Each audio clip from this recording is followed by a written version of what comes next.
नमस्कार, बहुत स्वागत है आप सभी का। मैं हूं आपके साथ नैना यादव और पेश है हमारा खास प्रोग्राम आक्रमण वॉर जोन से बड़ी खबर।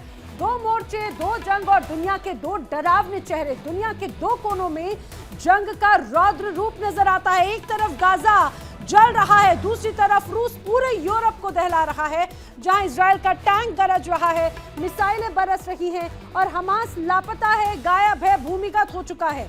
आम लोग अपने ही वतन में बेघर हो चुके हैं। बच्चे धूल में लिपटे हुए नजर आते हैं। गगन में धमाके हैं, जमीन पर मातम है।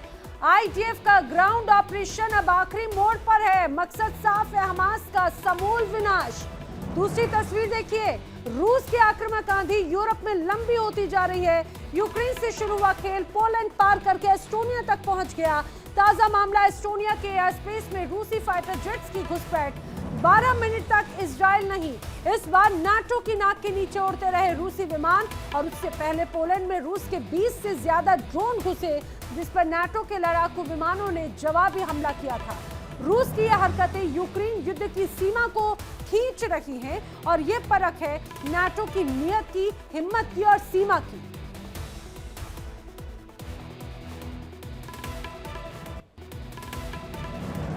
दुनिया के सबसे बड़े टकराव की नई कहानियां सामने आ रही हैं। रूस की एक तरफ यूक्रेन पर बम बरसा रहा है, तो दूसरी तरफ पोलैंड और अब एस्टोनिया की सीमा पर ड्रोन की घुसपैठ ने खतरे की घंटी बजा दी है।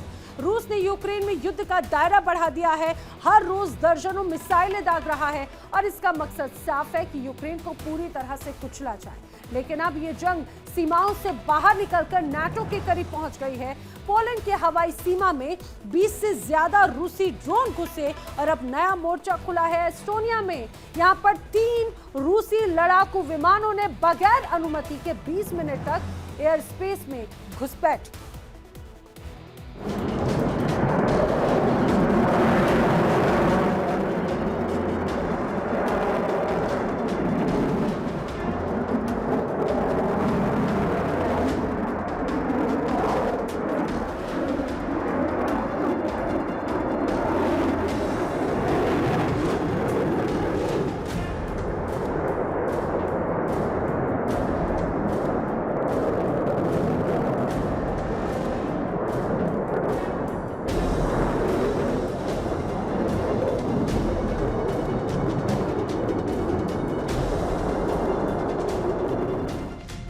रूस ने फिर आग से खेला। 3 फाइटर जेट नेटो देश एस्टोनिया के आसमान में घुस गए।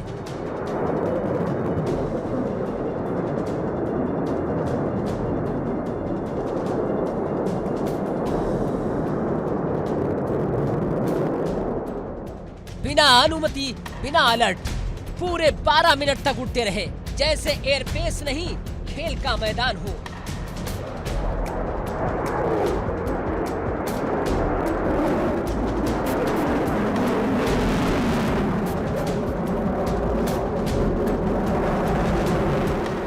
ये घटना कोई इत्तेफाक नहीं, इसके पीछे एक प्लान है, एक पॉलिटिकल मैसेज है।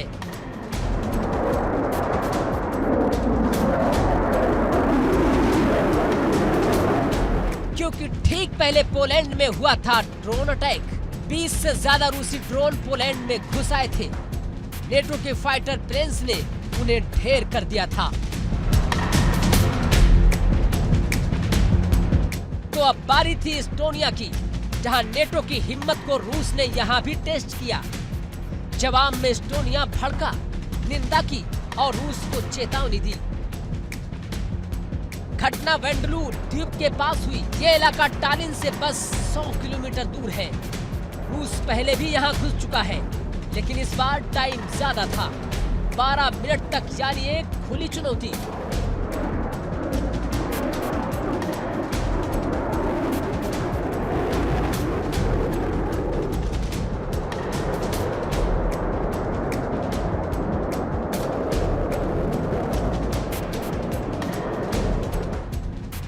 जानकारों का मानना है कि रूस नेटो का रिएक्शन परख रहा है।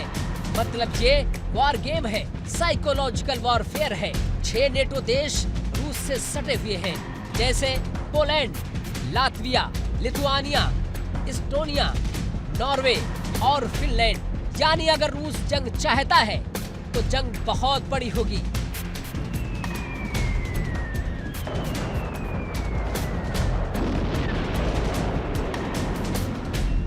रूसी डिफेंस मिनिस्ट्री चुप है, पर नेटो अब अलर्ट पर है।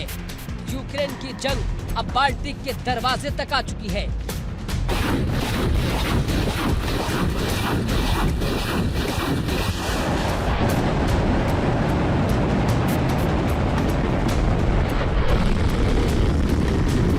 रूस की सेनाएं अब यूक्रेन के एयर, जमीन और सीमा इलाके में हैं। तकरीबन 7 लाख सैनिक, भारी बख्तरबंद गाड़ियां, हेलीकॉप्टर, तोपखाना पूरे मोर्चे पर तैयार हैं। कीव के आसपास बमबारी हो रही है।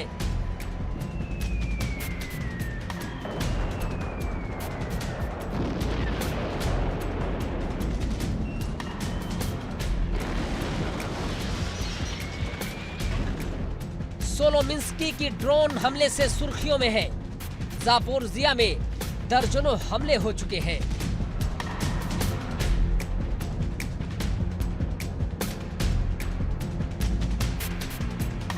रूस की ताकत यूक्रेन की सीमा पर पल पल बढ़ती जा रही है। करीब 7 लाख सैनिक तैनात किए गए हैं, जो युद्ध की अगली बुनियादी दे रहे हैं। कीव के आसपास अंधेरों में ड्रोन उड़ाए जाते हैं। रात भर हमले, बमबारी और सन्नाटा।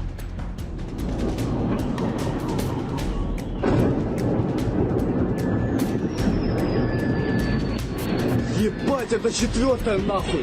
5-я, блядь! Тупо в завод Артема!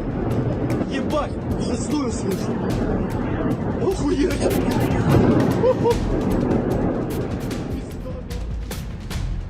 सोलोमिंस्की में कई ड्रोन अटैक्स के बाद घरों को छोड़ने की हड़बड़ी। रूस ने ड्रोन हमलों की बौछार कर दी है। इन्हीं ड्रोन हमलों ने नागरिक इलाकों में तबाही मचाई है, संयंत्रों को निशाना बनाया है। बिजली लाइनें टूटी हुई है, अस्पतालों में बिजली बंद है, पानी ही नहीं पहुंच रहा है। जिम्पोर्जिया पर हमला हुआ, ड्रोन की ताबड़तोड़ बौछारें, सैकड़ों बेघर। ये वो इलाका है जिसमें रूस की सक्रियता लगातार बनी हुई है। लेकिन चिंतित पोलैंड ने देखा कि उसकी एयर स्पेस उल्लंघन हो रही है। करीब 19 रूसी ड्रोन पोलैंड में दाखिल हुए। नेटो के देशों के राफेल लड़ाकू विमान, अमेरिकी टैंकों और जर्मनी के फाइटर्स को सतर्क कर दिया गया। नेटो की नई रणनीति ईस्टर्न सेंट्री ऑपरेशन लॉन्च किया गया। इसका उद्देश्य है पूर्वी सीमा को मजबूत करना, ड्रोन अटैक्स को रोकना और रूस को संदेश देना कि सीमाएं अब सुरक्षित हैं।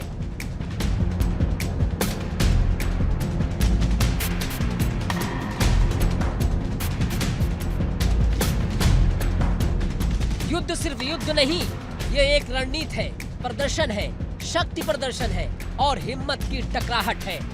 रूस ने सीमा पार की, नेटो ने जवाब देने की तैयारी कर ली है। लेकिन क्या एस्केलेशन और बढ़ेगा या कोई रास्ता निकलेगा बातचीत का?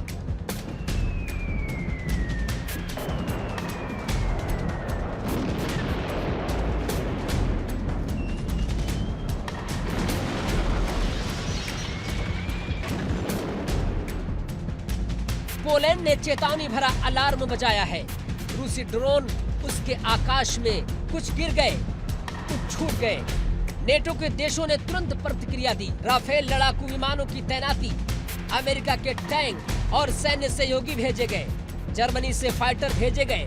नेटो मात झेलने की स्थिति में है, अपनी सीमाएं सुरक्षित रखने की तैयारी में है।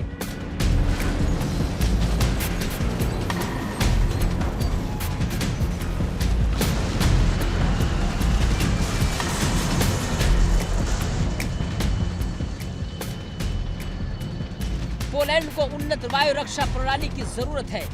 ज़ेलेंस्की कह रहे हैं कि ड्रोन का मुकाबला सिर्फ मिसाइल से नहीं, जैमर और लोकल तकनीक से किया जाना चाहिए।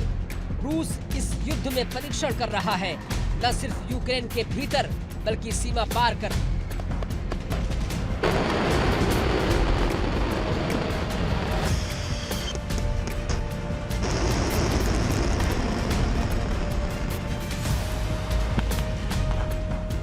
नेटो की प्रतिक्रिया देखने के लिए ड्रोन से आसमान में उल्लंघनों और सीमाओं की कमजोरी पर हमला कर रहा है। नेटो मजबूर कर रहा है कि वो न सिर्फ रक्षा पर बल दे बल्कि आक्रामक रुख अपनाकर रूस को सीमा की कीमत चुकाने के लिए मजबूर करे।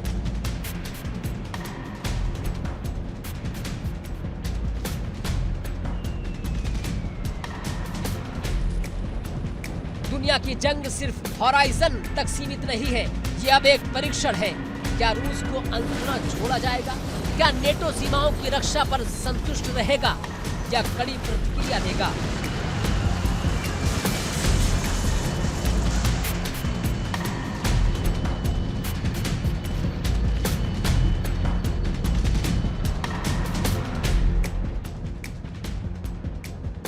युद्ध की आग बढ़ रही है, हर नई सुबह खतरे की घंटी बजा रही है। अगर नेटो ने कदम ना उठाया तो अगला विस्फोट इसके पार सीमाओं से होकर आएगा। दुनिया देख रही है कि क्या नेटो कदम दबाएगा या रूस को झुकना होगा।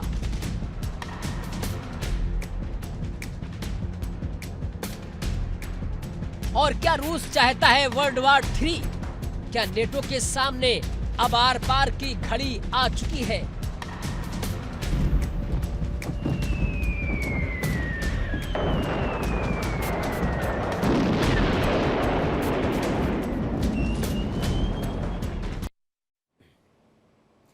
गाजा में जंग का सैलाब थमने का नाम नहीं ले रहा। इजराइल की सेना ने ग्राउंड ऑपरेशन शुरू कर दिए हैं और तबाही के हालात बयां कर रहा है। वहां का हर तरफ फैला मलबा, टूटे टूटे मकान, जलते हुए घर और खून खराबा। लेकिन सवाल यह है कि आखिर हमास कहां है? लाखों लोग मारे जा रहे हैं, महिलाएं बच्चे बेघर हो गए हैं और वो आतंकवादी जिनसे ये लड़ाई शुरू हुई थी आखिर वो गए कहां?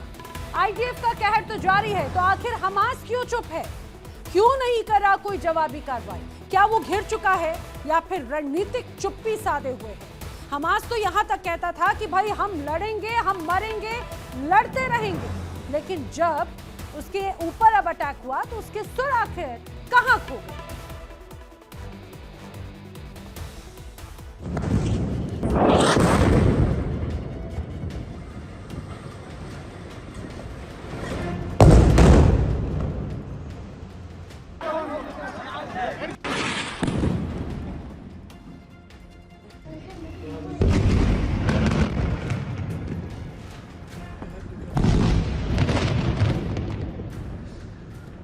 गाजा जल रहा है। हमास के आतंकी अब हिसाब चुका रहे हैं। इजराइल ने फिर किया सर्जिकल स्ट्राइक और इस बार निशाना बना हमास के सैन्य खुफिया विभाग का डिप्टी हेड महमूद यूसुफ अबू अल खैर, जो अब खल्लास हो चुका है।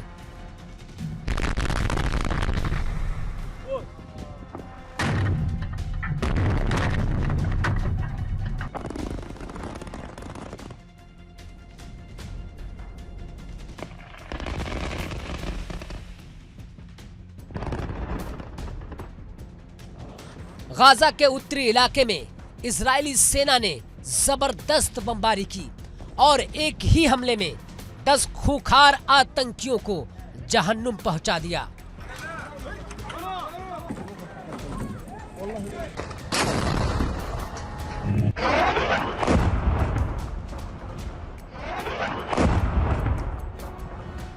आईडीएफ ने ऐलान किया है कि ये महज शुरुआत है। अब गाजा की हर गली, हर सुरंग, हर ठिकाना तबाही की रडार पर है।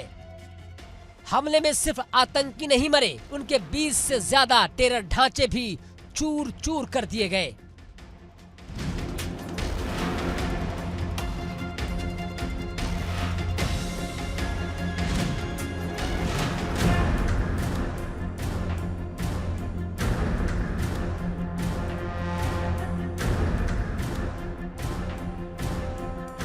इमारतें टूट गईं, बंकर ढह गए, खुफिया हब तबाह हो गए।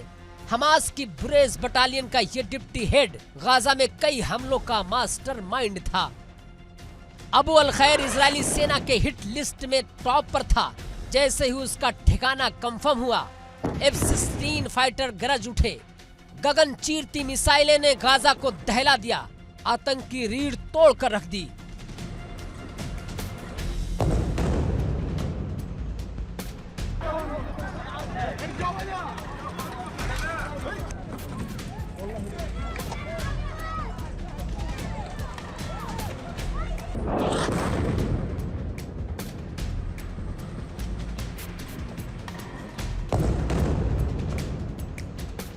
लेकिन इजराइल यही नहीं रुका। खान यूनिस से लेकर रफा तक आतंकियों की तलाश में जमीनी सेना भी आगे बढ़ी। हर दीवार के पीछे छुपे दुश्मन को तलाशा जा रहा है और वहीं ढेर किया जा रहा है।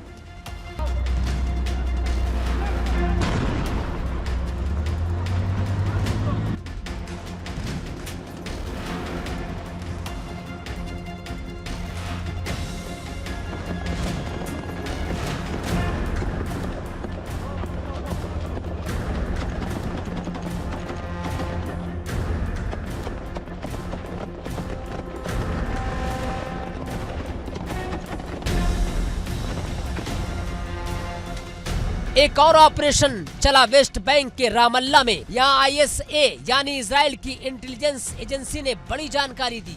जो गिरोह पिछले हफ्ते इजराइली इलाके में रॉकेट फेंकने की फिराक में थे, उन्हें भी पकड़ लिया गया। 3 आतंकवादी गिरफ्तार किए गए। उनके पास से दर्जनों रॉकेट, बम और एक रॉकेट वर्कशॉप मिले, वो भी पूरी की पूरी तबाह कर दी गई। जैसे ही धमाके हुए, आसमान गूंज उठा। रॉकेट बनाने का अड्डा अब खंडहर बन चुका है। कहना गलत नहीं होगा, ये सिर्फ हमला नहीं, आतंक पर ऐलाने जंग है।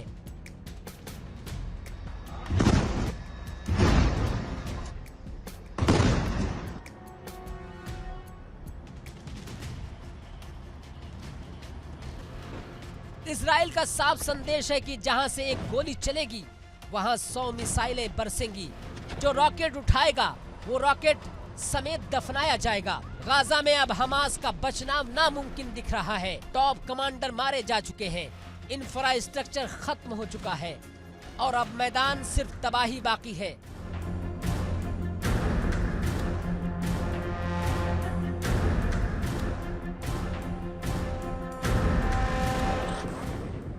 आईडीएफ के ग्राउंड ऑपरेशन से गाजा जल रहा है, धधक रहा है, तड़प रहा है।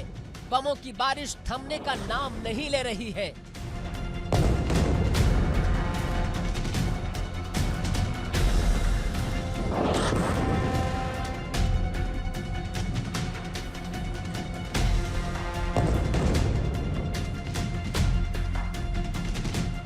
अब आम लोग छोड़ रहे हैं अपना घर-बार, अपनी जमीन, अपना वजूद। गाजा की गलियों में अब इंसान नहीं, चीखें गूंज रही हैं।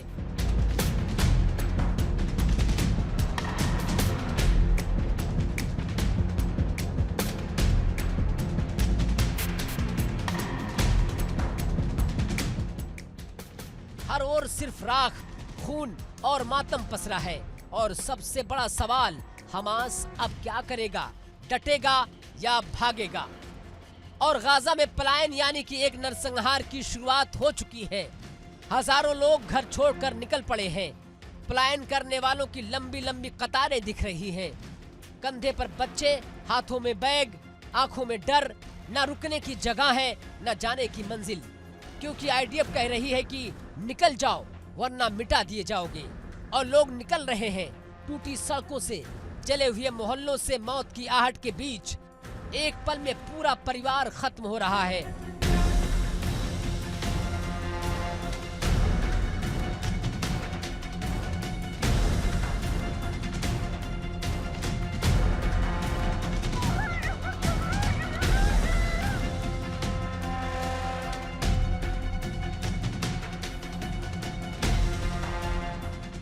किसी को कुछ समझ नहीं आ रहा है।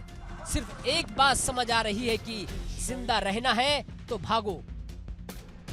लेकिन सवाल हमास से है, हमास कहां है अब? हमास के लीडर तो बंकरों में छुपे हुए हैं। हमास तुम्हारे लड़ाके सुरंगों में दबे हुए हैं।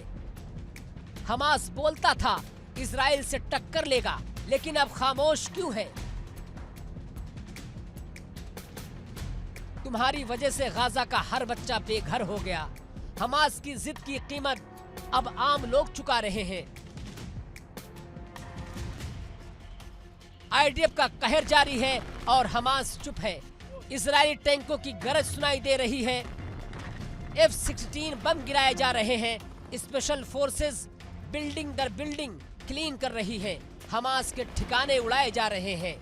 हथियार डिपो जलाए जा रहे हैं और हमास कहीं नहीं दिख रहा है। क्या यही है वो मुकाबला जिसका दावा करते हैं?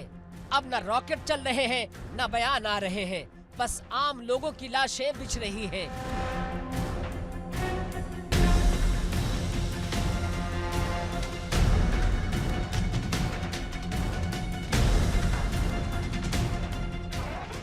सवाल ये भी है कि जंग की शुरुआत किसने की थी? तो जवाब है हमास ने। 7 अक्टूबर को इजराइल में घुसकर कत्लेआम किया और अब जब जवाब मिला तो भागने की कोशिश कर रहा है। हमास को तो लगा था इजराइल थक जाएगा, डर जाएगा, रुक जाएगा, लेकिन आईडीएफ ने साफ कर दिया कि ये लड़ाई खत्म नहीं होगी जब तक हमास का नामो निशान नहीं मिट जाता। इजराइल के सामने हमास के पास 2 ही रास्ते बचे हैं, या तो बंकर से निकलकर खुले मैदान में लड़े या फिर अपने टॉप कमांडर समेत सीमा पार भागे। लेकिन ये तय है, इजराइल अब रुकने वाला नहीं है। ये बदला नहीं, ये सफाया है। गाजा छोड़ रहे लोग, अब बताओ हमास कब छोड़ेगा हथियार? आईडीएफ का जवाब है, अब आतंक के साथ समझौता नहीं होगा, सिर्फ संहार। हमास की हट गाजा की मौत की वजह बन चुकी है।